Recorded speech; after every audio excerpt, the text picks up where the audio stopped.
Welcome back, seekers of forbidden truth. You're watching Forbidophiles, where buried history comes screaming back to life. Our story begins in southeastern Turkey, near the dusty hills outside K. In 1994, a Kurdish shepherd stumbled upon something strange sticking out of the earth, a massive, smooth stone with unnatural edges. He alerted authorities. Soon, archaeologist Klaus Schmidt arrived on site. What he uncovered would rewrite human history. Buried beneath layers of earth was a massive circular structure. At its center, towering T-shaped stone pillars, some over 20 feet tall and weighing up to 20 tons. Each one was carved meticulously with animals, abstract symbols, and humanoid figures. Not crude, not tribal, complex, elegant, intentional. The place was unlike any known ancient ruin. And when carbon dating came back, the shock hit. 11,600 years old. Older than Stonehenge. Older than the pyramids. Older than farming. Let that sink in. This was a temple constructed before humans were supposed to build anything. No cities. No agriculture. No metal tools. And yet, here it stood. Not just one ring of pillars, but dozens. Some still buried beneath untouched hills. So who built it? How did they move stones this massive without wheels? Why did they carve cosmic symbols and strange hybrid creatures, some of which don't exist today? But perhaps the biggest question was, why did they bury it? Because Göbekli Tepe wasn't destroyed by war or weather. It was intentionally filled in stone by stone, soil by soil, like a tomb, almost as if someone wanted it hidden forever. And here's the kicker. There were no signs of habitation nearby, no homes, no farming tools, no burial sites, just the temple, built by hands we can't explain, in a time we don't understand, and then deliberately, as if its builders feared what they had created, or what they had witnessed there. At first glance, the carvings on Göbekli Tepe's pillars seemed decorative. Foxes, scorpions, snakes, birds, some in motion, others standing guard. But the deeper archaeologists looked, the more unsettling things became. These weren't random symbols. They were deliberate, repeated with mathematical precision. And some of them didn't resemble any known animal. Not exactly. One pillar in particular, dubbed Pillar 43, or the vulture stone, drew immediate attention. On it, a vulture lifts a headless human body toward the sky. Above, a circle with wings, and a strange scorpion placed precisely beneath 3 celestial dots. To most archaeologists, it was mythology. But to archaeoastronomers, it looked familiar. A team from the University of Edinburgh made a startling discovery. The symbols matched constellations.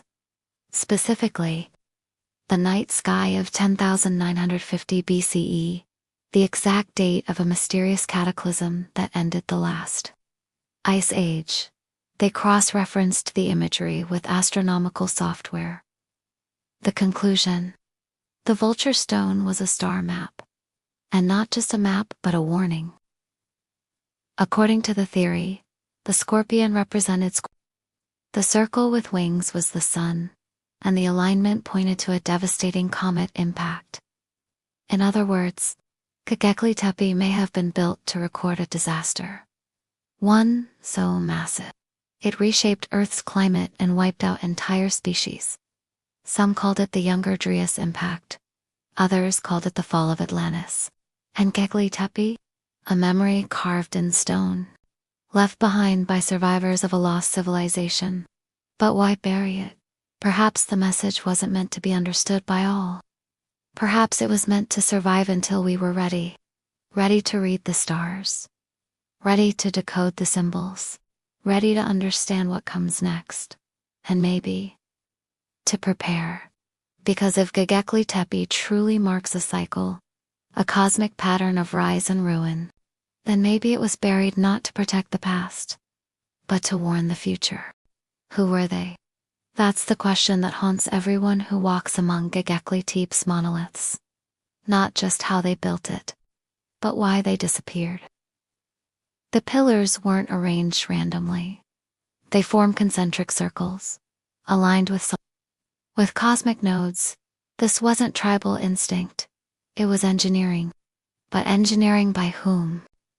Mainstream archaeology insists they were hunter-gatherers, working together over decades. No writing, no metal, no wheel. But then you look closer. The weight of each pillar? Up to 20 tons. The carvings? Intricate, precise. The layout? Mimicking celestial geometry found in Egyptian, Sumerian, and even Mayan temples, all separated by oceans. Unless they weren't. Some believe Göbekli Tepe is not the beginning of civilization, but the last echo of a forgotten one. A civilization that existed before the flood myths, before the Ice Age ended, before recorded history. They had knowledge. They tracked the stars. They understood cycles, creation and destruction. But they saw it coming. A cataclysm. A sky fire. An event so massive, only myths remember it. So they built Göbekli Tepe, not as a temple, but as a beacon. A message in stone. They carved the memory of their fall. And then they buried it. Not out of shame, but to preserve it. So that one day, when we were ready, we'd find it, decode it, and understand. We are not the first. We are not alone. And our time will come too. Because civilizations rise, they build, they reach for the stars. And then they vanish. Just like Göbekli Tepe, buried by its own makers. Forgotten for 12,000 years. Until now.